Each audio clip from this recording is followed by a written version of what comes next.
Smart meter আদৌ কি সাধারণ মানুষের সুবিধা দেবে? রাজ্যে পালা বদলের পর নতুন চর্চার কেন্দ্রবিন্দু হয়ে উঠেছে এই স্মার্ট মিটার।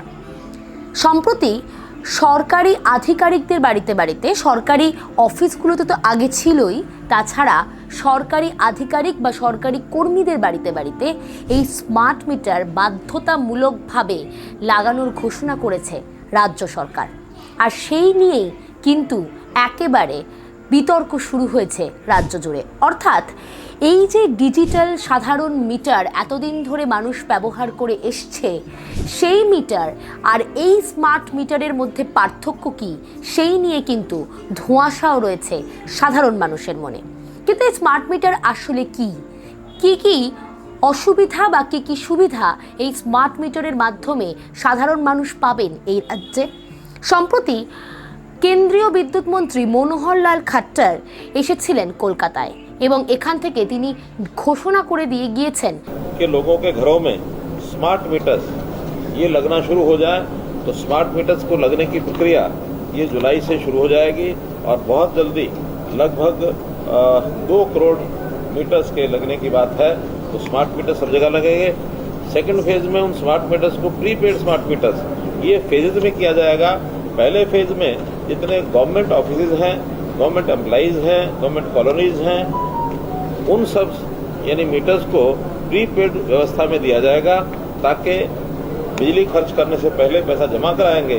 गवर्नमेंट एक्सचेकार থেকে যারাই টাকা নেন, মানে গভর্নমেন্টের টাকা যারাই নেন, তাহলে মানেটা কি দাঁড়ালো? যারা পেনশন হোল্ডার, যারা মিড ডে মিল কর্মী, যারা আশা কর্মী, যারা ওয়াটার ক্যারিয়ার, সুইপার, বা ধরুন হ্যান্ডিক্যাপ যারা এড পায়, বার্ধক্য ভাতা নেয়, বয়স্ক কি বলে ওই কি আরেকটা সব আছে না, এই সবগুলো সব আছে, অনেক কিছু, হ্যাঁ অনেক কিছু, এইগুলো নেন। মানে গভর্নমেন্ট এক্সচেকার যারা নেন তাদেরকেই বসানো হবে। তার মানে কি দাঁড়ালো? কে বাকি রইল?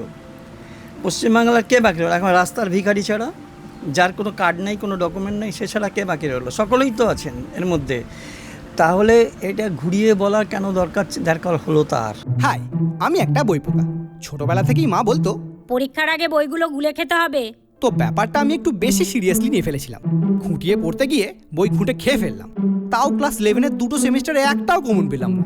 কিন্তু 12-এর সেমিস্টারগুলোতে ছক্কা মেরেছি, কারণ আমি ডিসকভার করেছিলাম মৌলিক লাইব্রেরি প্রকাশিত সম্রাট সিরিজের সমস্ত এক্সক্লুসিভ সাজেশন বুক উইথ প্রচুর কমন পাওয়ার গ্যারান্টি, প্লাস টেস্টি ছিল।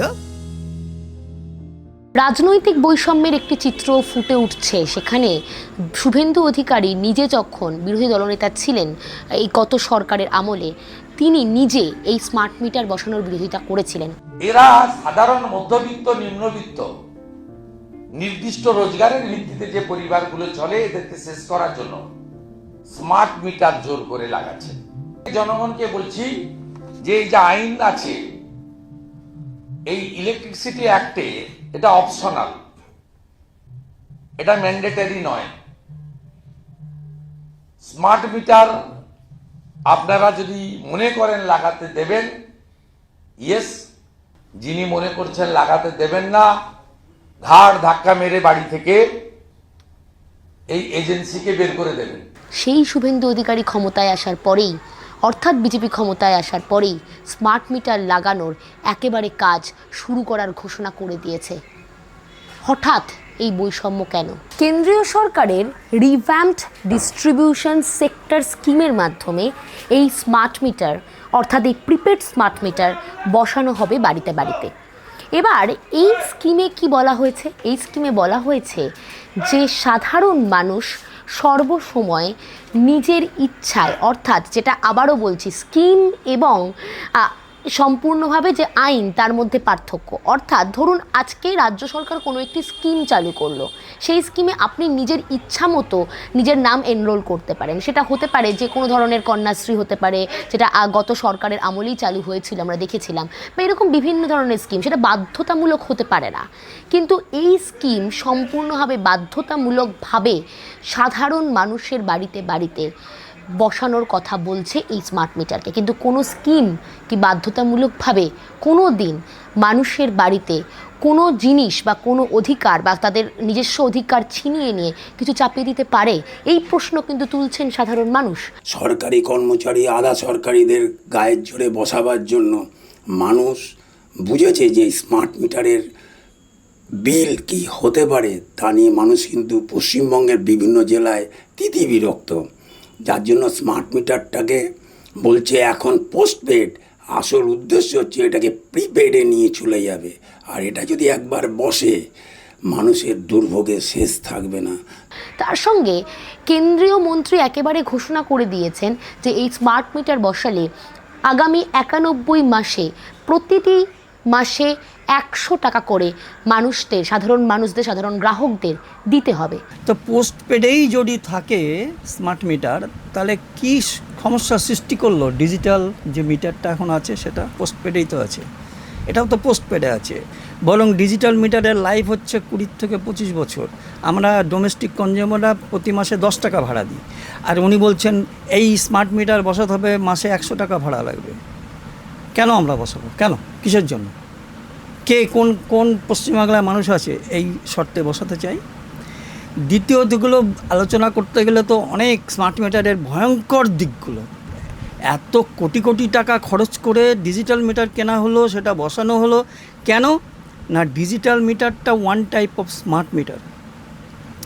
যেটা আগে ছিল অ্যানালগ মিটার, যেটা চাকা মিটার, সেটাতে সূক্ষ্ম বিদ্যুতের খরচ, ধরুন আপনি মোবাইল চার্জ দিচ্ছেন, একটা ইন্ডিকেটার লাইট জ্বলছে, এই ধরনের যা এমনও হয় ধরুন মোবাইল চার্জারটা লাগিয়ে রেখেছেন, সুইচটা অন আছে, বাট মোবাইলটা কানেকশান করা নেই, তাহলে এই যে লিকেজ অফ কারেন্ট হয় সেইটুকু পর্যন্ত ডিজিটাল স্মার্ট মিটার, যেটা ডিজিটাল স্মার্ট মিটার, এটা one type of smart meter, তাকে ধরতে পারে, যেটা অ্যানালগ মিটারে ধরতে পারতো না। তাহলে এই ডিজিটাল স্মার্ট মিটার পোস্টপেড। তো তোমার কি অসুবিধা হলো নতুন করে আবার একটা স্মার্ট মিটার বসাতে হবে? আবার বলছো পোস্টপেডে থাকবে, যারা ইচ্ছা করবে তারা প্রিপেড করে দিতে পারে। তাহলে কি প্রয়োজন? নেসেসিটিটা কি? এইটা কেন গোপন থাকছে? যেটা বিভিন্ন সময় বেরোচ্ছে এর ভিতর থেকে, যে এটার দ্বারা টিওডি সিস্টেম করা যাবে, টাইম অফ ডে, এক এক সময় এক একটা দাম হবে। এটার থেকে ডাইনামিক প্রাইসিং সিস্টেম করা যাবে, মানে চাহিদা যেমন যখন বাড়বে তা দামও তেমন বাড়ানো যাবে, ঘরে বসে বসেই করা যাবে। এটা তো আর মানে পুরো অটোমেটিক রিমোটে করা যাবে। একটা সুপার কম্পিউটারে একজন অপারেটর একটা গ্রুপ সাপ্লাইয়ের 50,000 বিদ্যুৎ গ্রাহককে টোটাল কন্ট্রোল করতে পারে।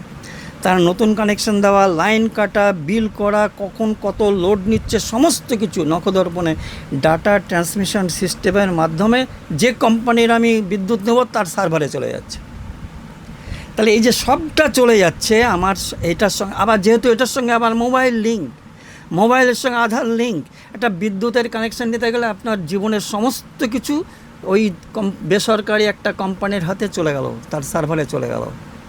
কি ভয়ঙ্কর দিন আসছে এরপরে। ঝুঁকি কিন্তু থাকবে, এই স্মার্ট মিটার আসলে এই তথ্য অন্যের হাতে চলে যাওয়ার একটা সম্ভাবনা থেকে যাবে।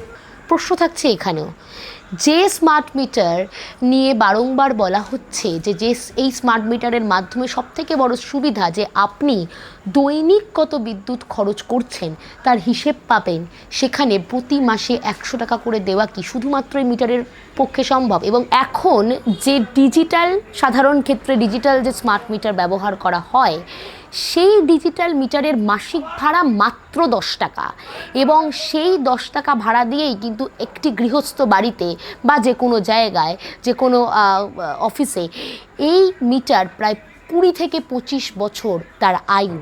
কিন্তু যে নতুন স্মার্ট মিটারের কথা বলা হচ্ছে, প্রিপেড স্মার্ট মিটার, সেই স্মার্ট মিটার কিন্তু একেবারে 100 টাকা করে মাসিক ভাড়া দিয়ে 8 বছরের বেশিও চলবে না বলেই জানা যাচ্ছে। অর্থাৎ প্রশ্ন থাকছে, এই যে অর্থের তারতম্য, সেই অর্থের তারতম্য সাধারণ মানুষের কিভাবে দিনের পর দিন রোজগারের ওপর প্রভাব ফেলবে। সেই জন্য ইতিমধ্যেই একাধিক আন্দোলন গড়ে উঠেছে এবং সম্পূর্ণভাবে প্রশ্ন এটাই থেকে যাচ্ছে, যে নির্বাচনের আগে 400 টাকা গ্যাসের প্রতিশ্রুতি দেওয়া হয়েছিল, সেই প্রতিশ্রুতি এখনও সফলতা পায়নি। তাহলে এই স্মার্ট মিটার কি আদৌ সাধারণ মানুষের স্বার্থে কথা বলবে?